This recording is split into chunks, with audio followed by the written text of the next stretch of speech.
Сәлем оқырман. Ержігіт пен Мадинаның ара қатынасы қалай болып жатыр? Екеуі көптен эфирден көрінбей кеткен болатын. Бірақ кеше Ержігіт пен Мадина кездескен секілді. Ержігіт кішкене ауырып қалғаны білінді. Және де желіде көрермендердің сұрақтарына жауап береміз деп бір сұрақ ұяшыға ашып қойған болатын. Оқып көрейік. Мадинаның қандай қасиеттерін жоғары бағалайсыз?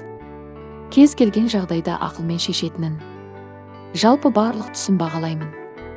Мадинаны бірінші рет көргенде сізде қандай сезімдер болды? Ерекше бір тартылыс орнады сол сәтте ақ. Араларыңыз неше жас? Сонда қанша жас депті? Мадина 2001, Ержігіт 1190. Санап қарасақ 11 жас екен. Эфирге қашан шығасыздар? Нақты білмедім, оны бізсіз ақ эфир қызық болып жатқан сияқты. Деп сұрақтарға жауап берді. Соған ара қатынастары жақсы жүріп жатыр. Жұбымыз бір-біріне ғашық, көздерінен ақ көрініп тұр. Жақсы жалғаса берсін тек. Алда екеуінен той күтудеміз үлкен. Көптен күткен Ержігіттің тойын алда бұйыртса. Тек алдыңғы мәселе кішкене болса да әсерін берді деп ойлаймын. Біле берсіңіздер, соңғы эфирге екеуі шыққанда кәдімгідей бір дауға айналған еді. Екеуі сыртты шешіп алдық десе де, қатысушылар қатты талқыға алатын болатын.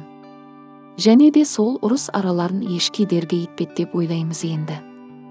Бәрінде мінез бар дегендей. Ал енді көрермендердің пікірін көшейік. Ержігіт, Мадина, ешкімнің сөзіне ермеңдер. Екеуін жарасасындар. Әлі ақ үлкен үлгілі үй боласырдар. Бақытты болыңдар, тезірек той болса екен күтіп жүрміз сендерді. Мадина, Ержігітті біліп келдің. Ол бала емес, өз орнын біледі, не керегін біледі. Тырнақ астынан кір іздей берме, көре алмайтын адам көп. Сол жерде отырып жұпта болған жоқ, басқалар құсап, еркекті дұрыс бағалау білу керек. Мадина, Ержігіттің мінезін біліп келіп отырсын. Қазір бұл жігіттің жай сөзіне ренжіп отырсын. Отбасы болсандар не болады, тура қашамысың? Жоқ, сенде жұлдыз болып барамысың? Дейді оқырмандар, ал сіз қалай ойлайсыз?